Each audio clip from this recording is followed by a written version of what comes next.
Hey, welcome to Danny on Everything, our 6th ever episode. At some point, I'm going to have to stop numbering these because I'm going to run out of, my memory is going to just fail me and I'll just forget. But this is our 6th ever episode, our May installment. I'm Danny Bedrosian, your fearless host. Happy to be back here. We got an awesome show today. Our special guest for today's episode is bass player extraordinaire, a longtime member of George Clinton's Parliament-Funkadelic, and his name is Mr. Lige Curry. We're going to be talking to him today, have a great interview planned, going to play some of his fantastic music. As always, we have Carl Cerny here, my amazing producer, and I'm just so happy that we're able to keep doing this right here at moosemagnificat.com. I'm super psyched about that, and I want to stress to everybody that we are now seeking sponsorship because it seems like we got a lot of people listening to us now, and we're really happy and excited about that. And so now we're looking for your donation. Every little bit helps. All you got to do is go to DannyOnEverything.com, and we're going to have like a little donate button on there, someplace that you can give your respects to us in the donation world, and we really appreciate that so much. So we're gonna get started with some music. To make it appropriate, we're gonna play something from the new Secret Army album that also features our guest, Mr. Lige Curry, and it's called Eightfinity, the title track of the album Eightfinity, out now by Danny Bedrosian and Secret Army. You know, a little self-promotion. Shameless! I'm shameless! And you are listening to Danny on Everything. Don't think that I'm not conscious of the way that you've been playing me. Don't think that I don't see everything that you think I don't see. Give me a while and I'll bring you up to speed.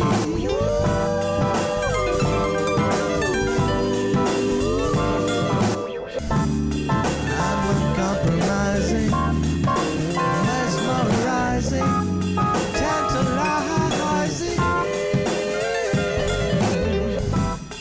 One look from those eyes and I melt to the ground, like the puddle in the rainy day you found. And you stomp until the puddle it was gone. Solid waste on to fire, like a slow burning fire.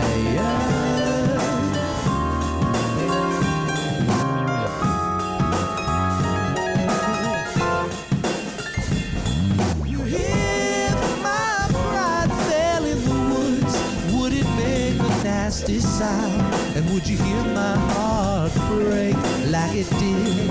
Would you correct me, or would you decide to dissect me like a science project in the 6th grade? Why don't you take the time to make the time? Don't you fake the time? Time like the present. Lots of times like the past, I recast. And there's no time like the gift of time not moving too fast.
We are back. Danny on Everything. I'm Danny Bedrosian. You just heard Eightfinity, the title track from the new Danny Bedrosian and Secret Army album, Eightfinity, featuring myself, featuring Benzel Baltimore Cowan on drums, and our incredible guest, bass player of the world, Mr. Lige Curry. Lige, thank you so much for being on the show. Thank you, Danny, man. Come on, dude. I'm honored to be on this show, man, and I'm really proud that you've moved into this area of entertainment, because I think that you do it really good. And I think a lot of viewers and listeners out there, I think listeners more than viewers are loving it as well. So keep up the good work, my friend. Thank you so much, Lige. Lige, it is such a pleasure for us to have you here. Yeah. To give the listeners a little background, those of the uninitiated, for them to know, Mr. Lige Curry here is the longest tenured bassist in P-Funk's history. I stress that every time I can introduce him. And he has been working in the group, as a member of the group, with the group, in many different circumstances or another since the late 70s. And has a very amazing storied career and history and discography. And I like to count him among my closest friends, really family to me. He's one of the people that took me in, so to speak, when I first came into this band, and was one of my heroes for many, many decades before that. So it's an honor to have you here, and I'm really excited to talk to you about your world, your life. Yeah, well, you know, like you said, when I came in, you know, it was those times where in the late 70s, and P-Funk had already went platinum. Right. You know, so it was one of those, I kind of met it at its height. Right. In those days where, you know, Mothership Connection, the original spaceship was still going on. It was the last years of it or whatever, but it was still going on. And, you know, we had all of the big set changes and just the whole glam rock thing going on, you know. And to me, that was my younger days. Yeah. So, you know, by the time me and you met, I'm now in the band for a while now, you know, so everything has changed from even that point when I started to when you started. Right. You know, but you just try to keep doing what you're doing, you know, keep listening. And people ask me how you keep the job so long, you know. Yeah. You got to want to do it. You know, I will say it's got to be in your heart to do it. And you got to love it. I mean, really love it, because there's a lot of other things that goes along with it that a lot of laymen don't see. Right. You know, me, you know, and from traveling to studio to whatever it takes to, when people see the finished product of a video or a record or CD or whatever, it's a process. It might take like years sometime to finish some of these projects that we do. Yeah. So it's a lot of work involved, a lot of thought. It's very true. And like you said, the travel and all of the moving around. Oh my God. But even from a very young age, you had traveled a little bit in your time as a youngster. Tell me some of the places you grew up in and how the sense of place influenced your cultural experience and your musical origins. Well, I grew up in Flint, Michigan. You know, everybody knows Flint now for the water being contaminated or whatever. But back in 1957 when I was born, you know, that was a pretty decent place to be. You know, my dad was a guy who came up from Mississippi, and his uncle was already in Michigan. And that was the thing. They all kind of migrated from Mississippi to Michigan. And because of the plants that was there, you know, you had Ford Motors, Chryslers, you had everything over there that could keep any man working for a while. Mm-hmm. And the guys from down south just felt, they could find a better life, I guess, So my parents were a part of that whole move from down south, Like my father first came to Flint, Michigan, he told me just recently in 1953. Wow. So he also he was involved in the Korean War and those kind of things. And his goal was just to see a better life because they were like sharecroppers and, things down. You know how down south is. Yeah. Yeah. In America. And back then, far more oh my God. wilder and more tough. You got to learn how to work the fields and just survive like what was going on at that time. So when they moved north, not only did they find jobs, but they found like just a better lifestyle, and then raising children, where I came in, and to me, I was like, it was the perfect little America life, as far as my childhood was concerned. Yeah. And other than it being cold in Flint, Michigan, I mean, it was just some of those, back in those days in the late 50s, early 60s, it was real bad winters up there. So I came up in that kind of setting, man. But I had folks also in mainly the Midwest area, but in Cleveland, Ohio, my upbringing over there was a little bit different. I started getting involved in music, But as a child, I just visited my father, and some of my aunties showed me some really small pictures that they still stay in Flint, Michigan. Yeah. Just to get back to Flint for a minute, and I'm gonna go back to Cleveland, but they showed me these pictures where I was really little, like 3 or 4. Nice. And I'm standing there with this like acoustic guitar, man.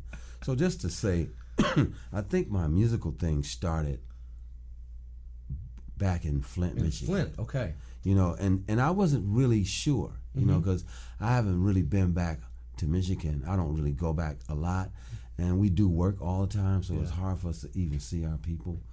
But when I went back this time, it just made me realize, wow, this started way before I even met my cousin, Michael Hampton, and his people or whatever in Cleveland, you know, which I thought I started there. Huh. I thought I started when I was like big 13. music city anyway, you would think. Cleveland, I mean, I thought, I'd never seen those pictures, in other words, what I'm saying. Sure. Coming up. And it's a time that's so long ago that you were so young, how could you remember something like that? That's a time when children are just beginning to develop their memory and things like that. We were just talking my about aunties and cousins, they couldn't wait to show it to me. It's amazing. Because they were like, he don't even understand. He was holding a guitar when he was 3 or 4 years old, so right. That's it was amazing to me. So well, that led me to my next question about when you began playing, but I'll go to the second part of it and ask you, what did you see? You were talking about 13. You remember that. You have a good visceral memory of the 13-year-old Lige Curry who was playing music. Yeah. What did you see yourself doing with music maybe at that point? Well, first of all, I wanted to learn how to play. Sure. And I didn't know if I was going to even be able to hang, Yeah. If your fans out there don't know, Michael Hampton is my first cousin, Kid Funkadelic. Right. And when I moved to Cleveland, he was one of the guys that, we instantly bonded. I didn't have a bigger brother. I'm the oldest in my family. Mm-hmm. So he's a year or so older than me. And he started playing first, He was interested in playing. As kids, you don't know what you're going to do. Right. But Michael seemed to know, like, he would be interested in the guitar pretty early. I think he started around 11, 12. Okay. Because he was taking private lessons as well. And I eventually got involved in it. I was doing a lot of sports first. But then just the musical thing, I think I got hurt one too many times in sports. Gotcha. And then I realized, let me listen to my cousin over here. He might be right. So I asked my mother to get me a guitar first. So I started blah, blah, blah, and with that, and doing my thing with it, and getting to know what it's all about.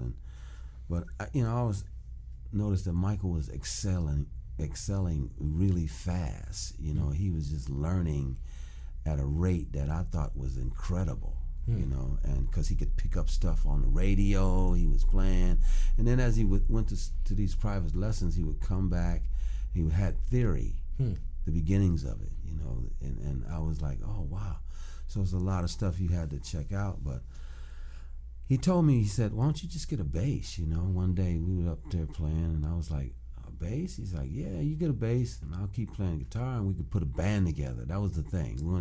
He wanted to put a band together. He was already there, a band. Yeah. And I was like, I just want to learn how to play. You know what I mean? You talk about a band. You want to add people already? Right. But anyway, he, you know, basically, you know, that's what we did. My mom, I went and traded in the guitar for a bass. You know what I mean? And the rest is history. We just started doing a little binking around and learning songs off the radio and playing around the neighborhood and winning talent shows here and there. And nice. You know, people around you are the ones who really encourage you. You know, what I didn't understand back then is that energy that you would get from them. What, you know, they would, oh wow, y'all, that sounds just like the record.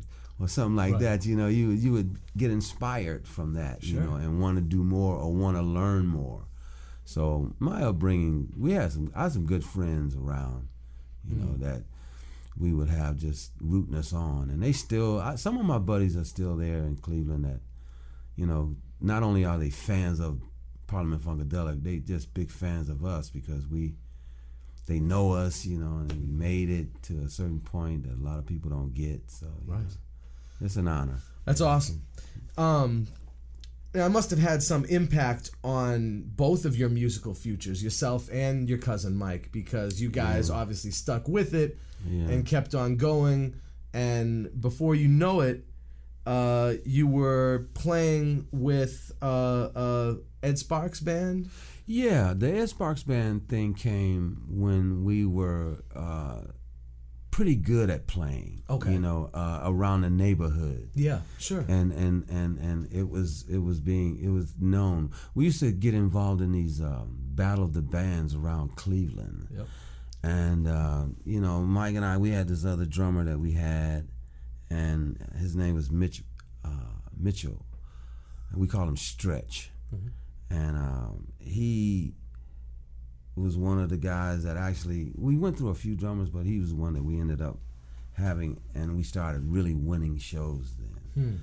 So winning shows around Cleveland. Now we were very young, but word gets around.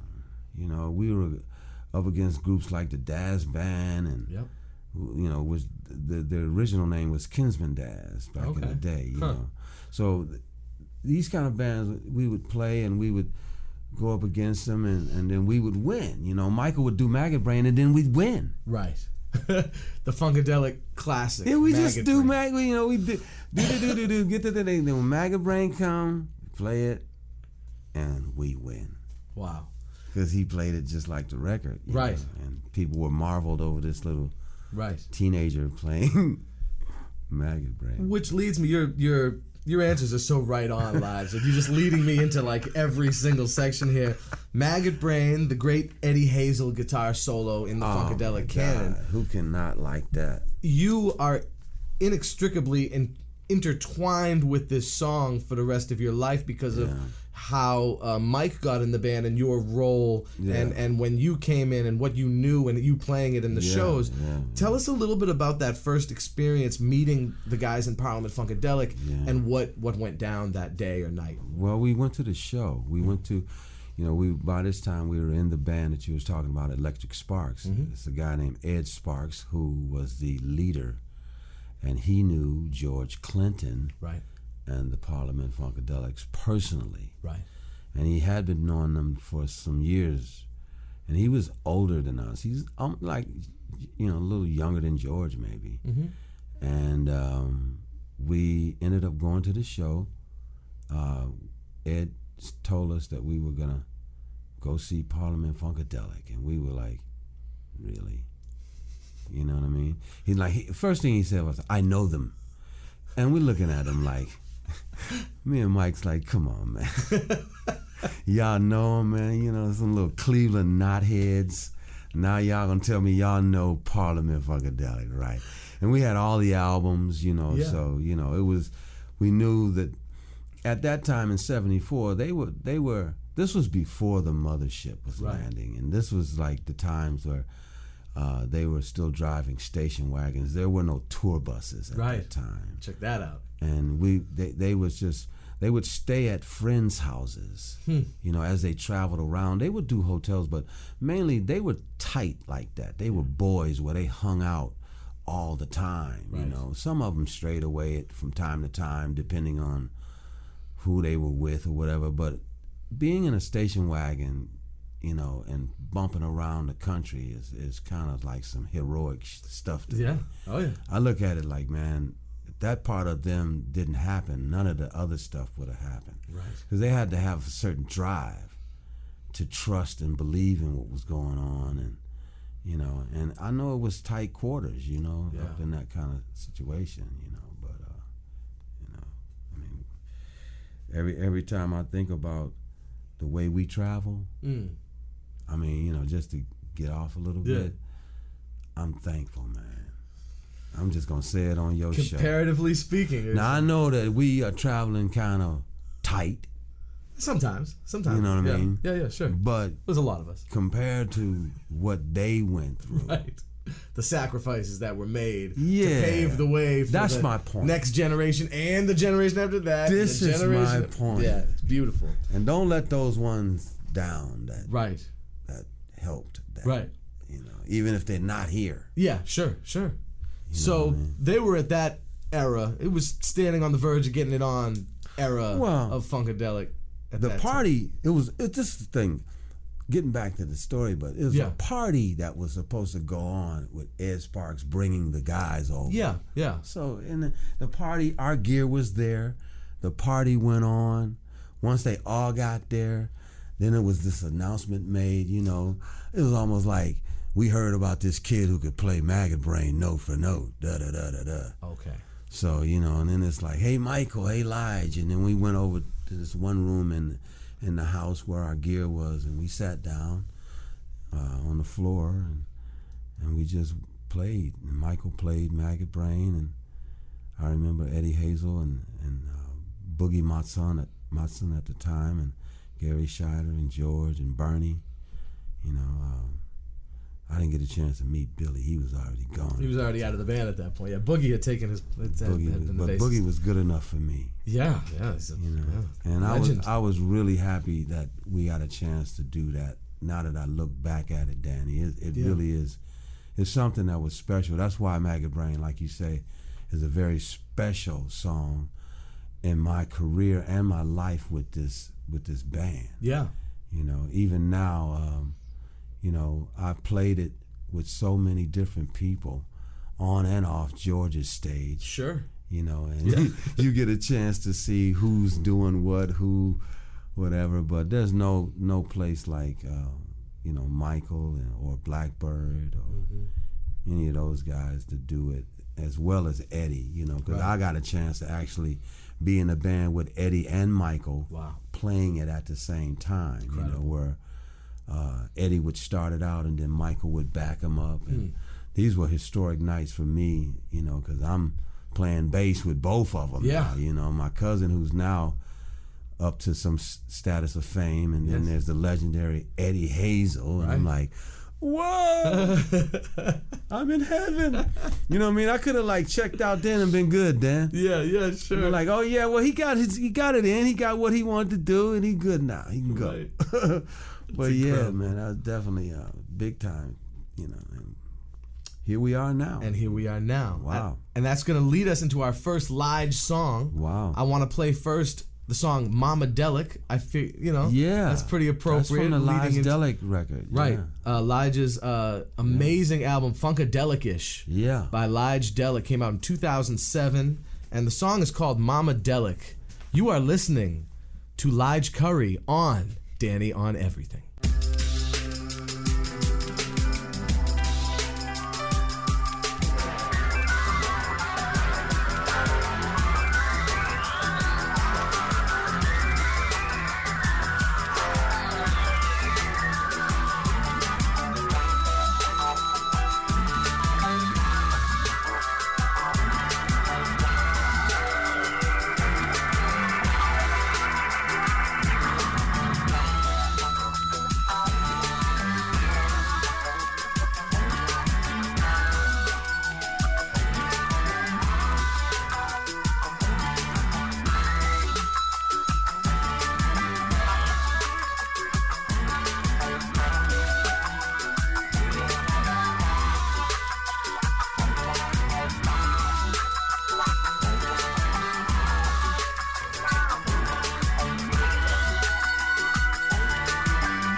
We are back. You have heard Mama-Delic from the Lige Delic album Funkadelic-ish. And you are sitting, well, I'm lucky enough to be sitting. You are listening to us on Danny on Everything as I speak to the great bass player, Mr. Lige Curry. Lige, we were just discussing your first time meeting the band. Yes. A few years later, coming into P-Funk, what was the scenario there when you first came into the group? Ooh, okay. I know that all of our beginnings are fairly inauspicious. I talked to Clip about the same thing, and it was also a very different type of story about how we all came in. So give us some of the details of that. Well, by me, after a while they remembered that I was there at that party. Right. But in the beginning, it wasn't so vivid to only certain people, like maybe Gary Scheider. Because Michael and Gary was very, very tight. Mm-hmm. But I was Michael's cousin, you know, and when I met them, I had just left. This was in 1978. I had just left Central State University, and I was going to school there. And I decided that I wanted to go see Michael. Mm-hmm. Oh, no, wait. I went to school. Then when I left, I moved to Milwaukee with my friend. This guy named is Melvin Terrell. And Melvin and I put a band together in Milwaukee. Now, that stuff, I think I was in Milwaukee for maybe about a year. Okay. But then, getting back to Michael and the band, he came to Chicago like about the end of that year when I was in Milwaukee, and Melvin took me to see him. Huh. And when I went to Chicago, I met some of the management back then, Ron Brembry and all the people that was involved in backstage management or whatever. And to make a long story short, there, I watched the show and everything. Me and Michael kicked it. Then after the show, they noticed, I guess, how me and Michael missed each other. We was just talking it up, chopping it up, and hanging, and they was like, well, would you mind coming out on the road? And I was like, coming out on the road? This guy, Ron Brembry, was telling me that they want to ask George if I could come out just to kind of accommodate Mike and hang out with him. And, I guess at the time he was really being Kid Funkadelic, and I won't elaborate on that too much. But, I was kind of like a relief, for a lot of them but not really. But, I was there, and I was glad to be there hanging with Cuz again.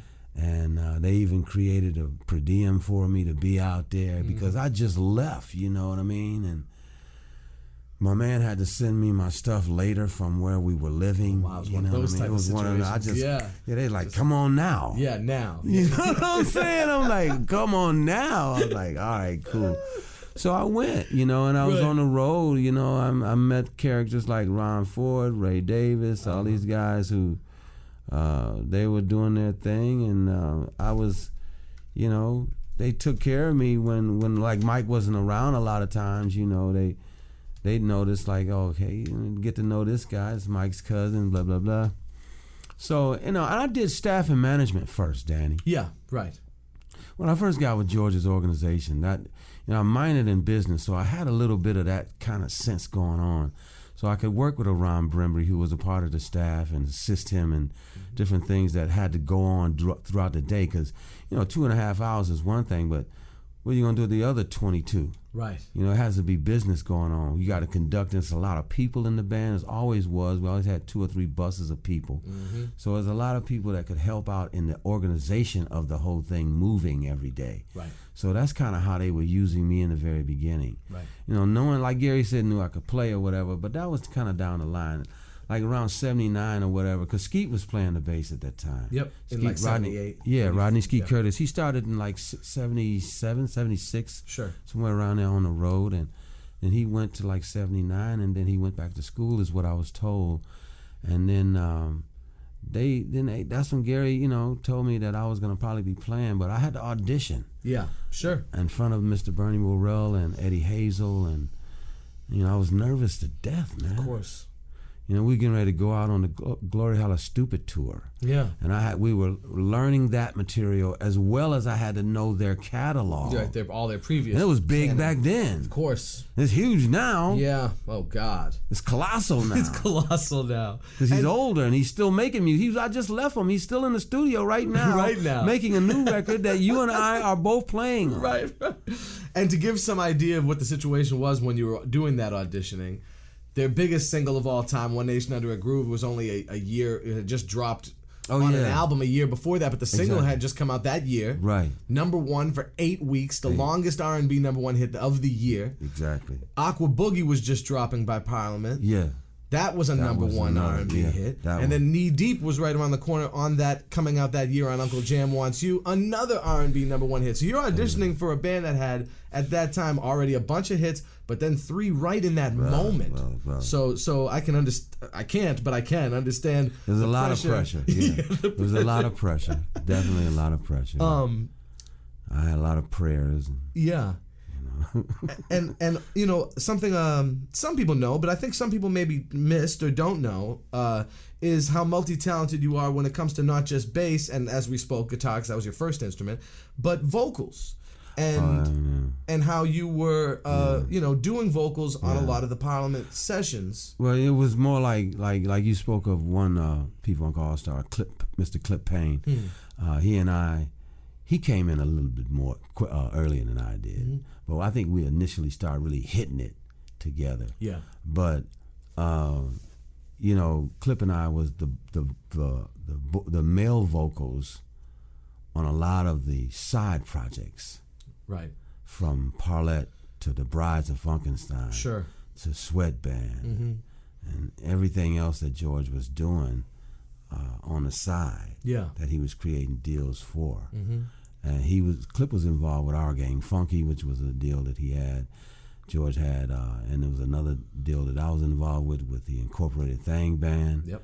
And, we were all just doing, I think, especially when it came to the girls' records, George would call Clip and I in just to be, because I remember singing on all that Never Buy Texas from a Cowboy. Yeah, amazing. Not so much of the first record, but the second record, a lot of that stuff. And a lot of the girls' stuff ended up spilling over into Parliament-Funkadelic's catalog, because you have Freak of the Week, I think is a pretty good example. Yeah. Didn't you sing backup vocals as well with Clip on that? A great example of stuff you had to do with the girls. Yeah. In addition, being those baritones. This one guy just asked me, said, "Wasn't that your first album, Lige?" And I was like, "Wow, I guess it was." Was it? Is that before Glory Holla Stupid? That's right before it. They're on the same time. Uncle Jam? Yeah, they're both 79. Which one is first? Do you remember? You know what? I don't really know. I just know they're both 79. I think Uncle Jam is first. I think you might be right. I think that's what it is. And then I just want to throw out there for people who, the nerds who are trying to collect information. You also, some of your bass credits that I want to throw from that pivotal period include the New Do Review, which was on Trumpetulation, Shockwaves and Funk It Stronger Part 1, and Icka Prick from Electric Spanking of War Babies. Moving into George's catalog, Stingy from You Shouldn't Have Bit Fish. And then, of course, Fly On from the Dope Dogs album as well. Oh, nice. And countless others. And then also as well, some vocal things, like we said, Freak of the Week on Uncle Jam. Party People on Glory Holla Stupid. A little bit of all of that. A lot of that stuff. Pika Groove from Trombopulation. I think also even the title track, Trombopulation, you're on that one too, I think. Yeah. We all sang on that at the, those at that point. Is there any, even going all the way to writer's credits on things that ended up on the Family series, like Think Right, which was a Parlette and Brides song. And even stuff that ended up on Otis Day and the Nights album, Otis Day of the great Otis Day. Yeah, I know, from Animal House. Animal House. Yeah, that guy. What was the song that you co-wrote on that one? Knock the Bottom Out of Mine. Right. That was one that it was gonna be the single, but they changed record reps right in the middle of the deal. The record rep number 1 had knocked the bottom out of mine in his back pocket and was gonna make a single out of it. Oh wow! But then record rep number 2 came in and said, "No, we're gonna do something different." And that's the kind of thing that happens in the music industry. Right. You know, I mean, you never know at the time. You know, you just have to keep pushing on and never let nothing discourage you. You know, just know that I was almost there with a single. Yeah, it's really a big thing. Yeah, and I always liked Otis Day. Yeah, me too. And I also want to get into this discography too. I also want to set the record straight right now, right here. Yeah. Over the airwaves. Yeah. All right. Mayday. Yeah, Mayday. Is Lige Curry on the bass. Yeah. We're just gonna go ahead and say that right now. Yeah. Secrets by Sidney Barnes. Oh yeah. Is Lige Curry on the bass. Those were all miscredited. Though. Okay. Yeah. I Angle. Yeah. Which, along with Mayday, were both outtakes from the Electric Spanking album. Right. Is Lige Curry on the bass. And those are all miscredited stuff, you know. And the Family series is a good series. It's an amazing music, series of music. But it did suffer a bit from certain people not knowing who played on, because these were things that were brought back. Like, it's this process I was talking to George about yesterday about that you bake these 2-inch tapes, these analog tapes, and you bring them back to life. And it's some kind of way with heat, because after years and years of sitting up, they go bad. Right. So you have to bring them back. Mm-hmm. You know, so a lot of that stuff from the Family series was that stuff. So over the period of time, people probably forgot what was what, whatever the track notes for the sessions probably wasn't correct. Wow. Or whatever. So you're guessing. Yeah. A lot of that stuff was. Also, Just for Play. Yeah. Brides of Funkenstein. I just want to throw those out there. I want the fans to know for real. We're saying it right here. I'm sitting with Lige Curry. And that's Danny saying it. And that's me saying it for all of you funk drunk mugs. Which brings me to our next song. Funk Drunk. There you go. From Lige's Organized Chaos album released in 2012, which CD Baby, you can get it. Go to CD Baby you can get this album, okay? Lige Curry, Organized Chaos. Yeah.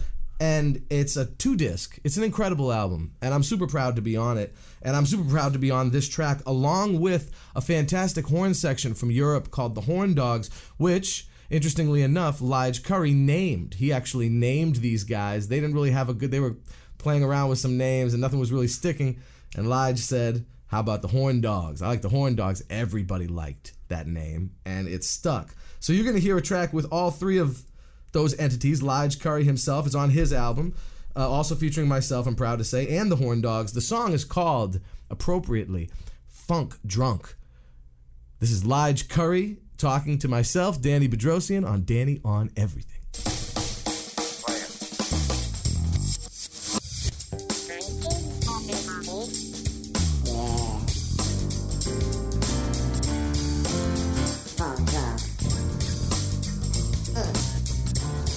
Intoxicated.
All right, we are back. You just heard Funk Drunk from Lige's Organized Chaos album. Again, you can get all Elijah's, well, most Elijah's stuff at CD Baby and anywhere digital music is sold.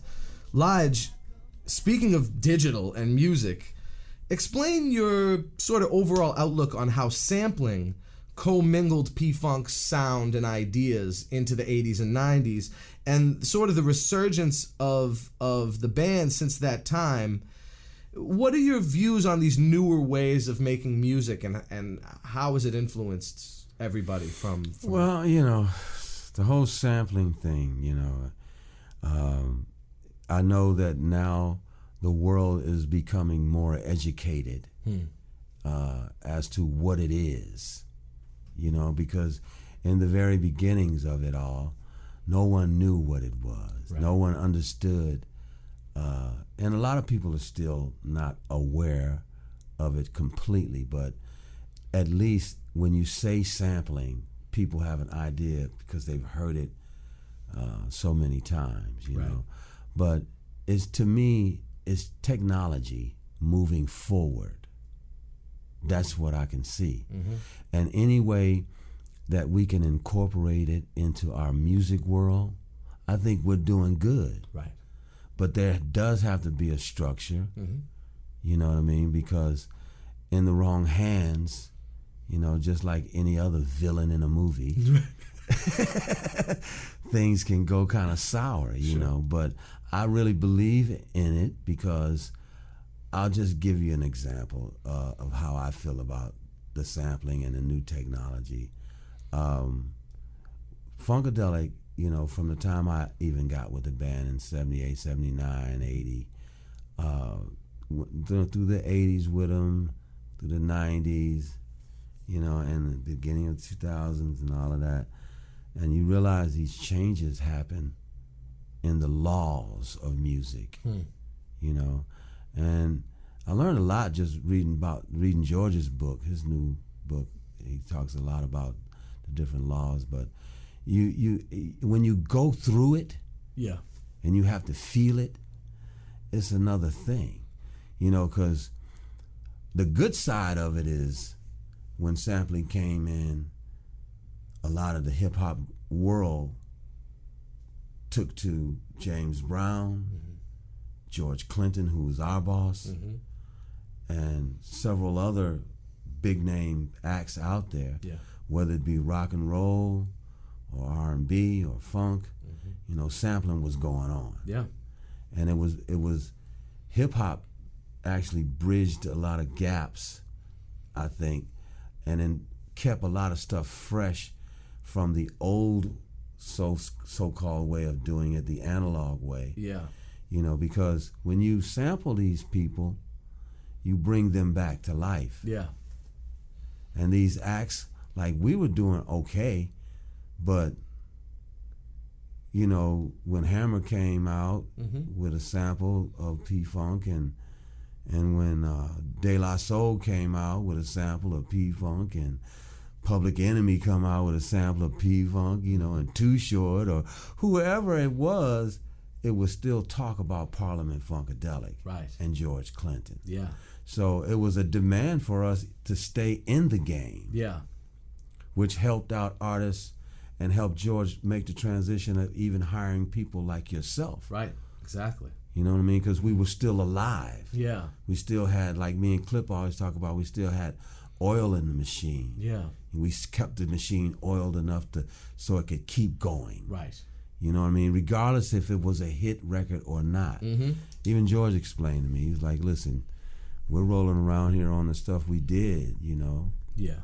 But I understood sampling because, like I said, and then the record deals started coming back. Yeah. The Topoophones and the things like that. That's all after hip-hop had grabbed those samples. Mm-hmm. So I look at it like Gary always said it before he had passed away, rest his soul. But he's like, hip-hop really helped us stay in the game. Yeah. And not just as nostalgia, because they were really, the hip-hoppers were, I don't want to say appropriating, but they were taking the references. Mm-hmm. It wasn't just the music and it wasn't just the lyrics. It was really both. Well, African Bambaataa, if you remember your history of any hip-hop, they actually looked like Parliament-Funkadelic. Yeah, sure. They was Planet Rock doing their thing, but they looked like Fuzzy and Grady and George and Calvin of the Parliaments. Yeah, they did. And and I got that right off because they were some of that's who Africa Bambaataa looked up to. Right. So even in the very beginnings, man, I think it was edged in stone that you was gonna be able to fuse this stuff. And like I said, once they got the sampling laws together, because they had to go back in Library of Congress, all this stuff, you have to change things. Yeah. Because when like Vanilla Ice got sued by I don't know if it was David Bowie or one of those groups that did Under Pressure. Mm-hmm. And those and when Biz Markie got sued. And, you knew then this law is in effect now. You just can't take and not clear it through publishing and things of that nature. So yeah, you like it for that too. Sure. Yeah. Because you could do something now and it could be picked up by someone and anyone, because the playing field is really leveled now. Right. How you listen from these Spotifys and these artists, that's the record label is kind of done with it. They're still there, but they're super major. These labels have, the bigger ones have bought up these younger ones and these newer labels, and so but then you can do it yourself. Right. Is what they're saying now. DIY. Which actually, again, leads me to my last major question for you, and it's about some of the music you've been doing in the last, let's say, 20 years. Oh. And tell me a little bit about a few of these entities. Tell me a little bit about Ligedelic. Tell me a little bit about the Lige Curry Band and about Lige Curry and the Naked Funk, and about what you have coming next. Well, Ligedelic, is a few things. You're gonna play some of the stuff from my very first Ligedelic, Mamadelic or whatever, and I'm still working on a new Ligedelic thing that I'm doing now. I actually gave up a couple of tracks to George that I was gonna use for the Ligedelic upcoming thing that I was doing. I gave them to Tracy, George's son. And Tracy is just a genius when it comes to writing lyrics. He has a lot of his dad in him when it comes to his cleverness and his wit. Yeah. And George has a lot on his plate anyway. And I figure that's what Tracy's there for. Yeah. Yeah. So I had some tracks that I was doing, and George loved them. You're playing on those as well, And I was just glad to have something, because George had mentioned to me one night after a show that the P-Funk All-Stars were to start a new record. Right. which will be just the second album. There was only one out right now in existence. Right. And when he said, I want at least 2 tracks from all of my P-Funk All-Stars to do the record, I was like, okay, I'm in. You know what I mean? For real, because that is something that I was a part of from the very beginning. Right. You know, P-Funk All-Stars came about because Parliament-Funkadelic had turned into like an all-star cast of band members from the very beginning to all the way up to the newest people. Yeah. So, like Maceo says on the Beverly Theater record, it was kind of a melting pot. You know, you get the best of the best to come in and do this particular tour. And that was a heck of a tour, too, man. You had some of the most incredible musicians I've ever played with in my life. Right. That's a fantastic tour. You know, and the Beverly, now some of them famous have Beverly went on to be huge. Like, you know, I always throw Dennis Chambers in there being a bass player, because a lot of drummers and bass players ask me about, you know, my time playing with him. How was it? You know what I mean? And, you know, you got a lot of the musicians out there who really probably listening to this broadcast right now because of you being a musician as well. Right. Current touring, working in the studio musician. He does it all, and he's a radio station host. Danny, my friend. For real. But anyway, man, that's a lot of projects out there now. I'd like to take a minute to talk about a project that I did in Europe called Transfuncation. Yes. And it was a thing where I was working out. This guy, he's passed away now. His name Mono, you know, and Emmanuel Wellers was his real name, and I you know, love Mono. You know, he's always probably in my hair all the time, but I ended up doing a record with him, and I involved you and a lot of the P-Funk people, and also involved him going out and getting European musicians on his side of the world, you know, and he brought people from Africa, from all types of, you know, French people, you know, Swiss people. He had all kind of people coming in, so it made this record sound more like a world record. It's an awesome record, you know, and he kind of pioneered my inspiration, because I didn't know how I was gonna do this. I've never done nothing like this before. With all that whole record was done through the internet. Right. You know, via sending waves, the way we do with our DAWs now, digital audio workstations. Right.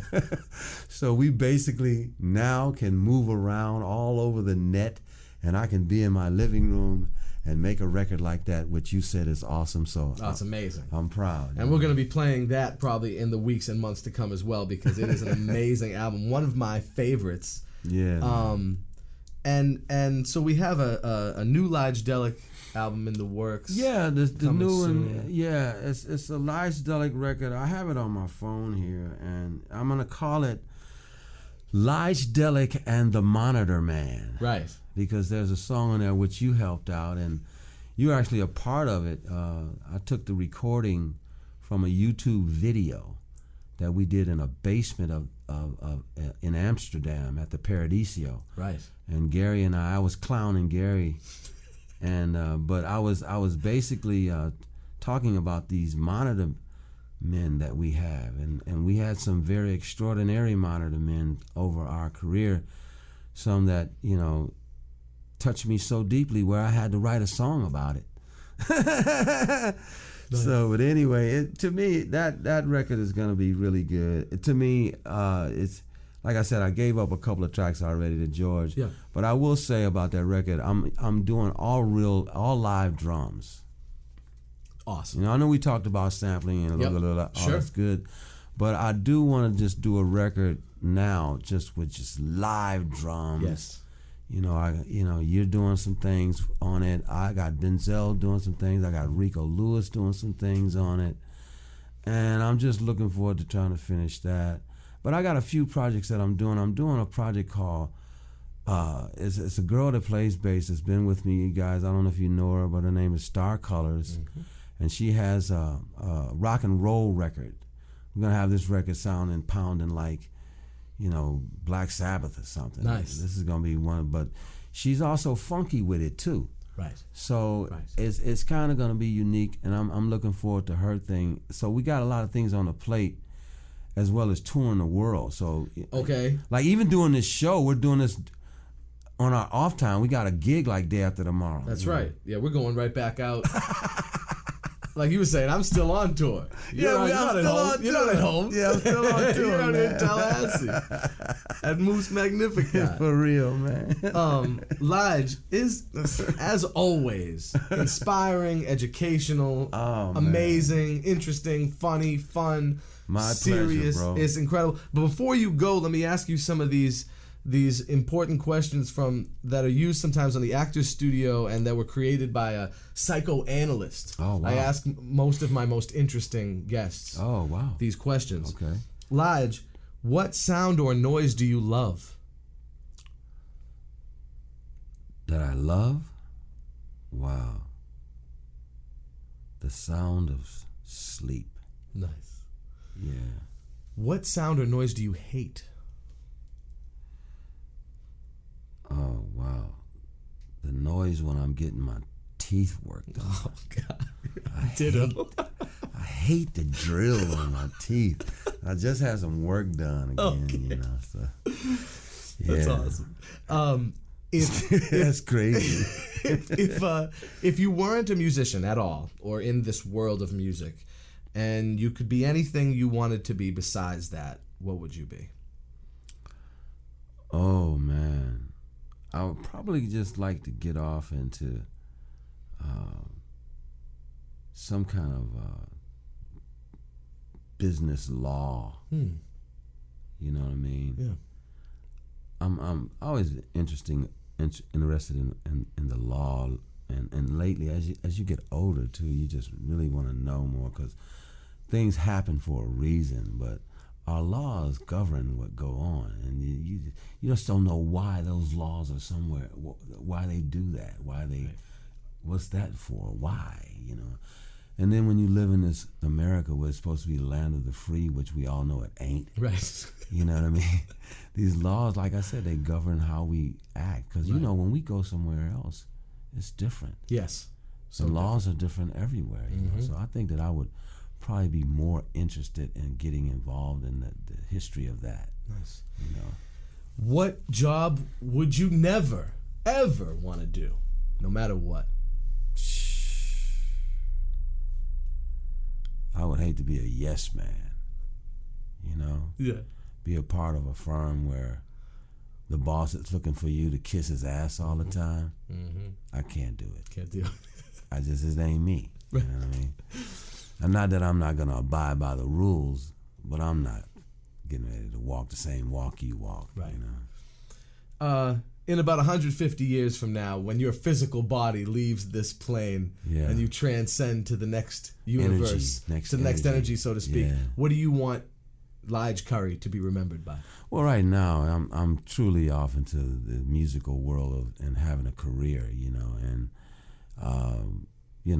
just to be able to say that I've done some things and I've contributed to the world of music, since I love it so much. It's really in my heart to love music. My mother loves music. I found out she loves it probably more than me, and now I know where I get it, because she says it just makes her day. Wow. Still at 83, she's like, if I don't hear the right music, I don't know if I'll be all right, so I have to play music to keep my mind together. And I used to always just hear, and she still says it today. So I love it like that, where I could sit up and listen to it all day. Right. So I want to be known as a great player in music. And, I'm over here with the funk, I'm doing this and this. You make it out of your neighborhood, you don't know what you're going to, you hope that you can make it. I got a lot of buddies that look up to me, and they think that, what I did was good in life. And there's some buddies that I look up to, and I'm proud of what they did. Yeah. And then it's the opposite side too. But I always think, like, whatever direction that I'm going in, I want to be the best I could be. So I hope that people remember me as trying to be the best that I could be. Right. You know. Well, you can be rest assured. You know what I mean? That the world will remember you. Is remembering you now for the living legend you are. Oh, and my God. I actually heard a really inspiring thing that Fred Rogers, Mr. Rogers, said, because I watched Mr. Rogers with my daughter. Yeah. And he said yesterday on one of the shows, old episode that we were watching, isn't it wonderful to know people who make music for so many people?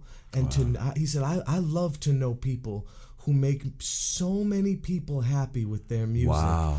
Those people are so unselfish to allow the whole world to come into their world and for them to enjoy it. And it was it was touching. I shed a tear. I was like, wow, that's incredible. Yeah. That's and a different way to look at it. It's a totally different way to look at it. But you can be rest assured that you have moved millions and millions of people with your extremely storied and amazing career that is nowhere near completion yet, as we have seen with all this great new music, which leads me to the last song I'm going to play, and it's I've Got a Secret from the Lige Curry and the Naked Funk Project all around the world for the funk from 2013. Also available on CD Baby, featuring the great Lige Curry, also on drums Rico Lewis, and myself on keys, I'm proud to say. And this is I've Got a Secret. You've been listening to Lige Curry. Lige, thank you again so much for being on the show. Man. Have me back. Yes, you're coming back. You're coming back. And thanks again to everybody, the listeners, you guys. Thank you so much. Thank you, Carl Cerny, the Cerny family, Moose Magnificat. And don't forget to donate if you love what you hear. Yes. Go to DannyOnEverything.com. Yes. Blowing up, y'all. And donate, yes. And you're about to listen to I've Got a Secret. This has been Danny on Everything.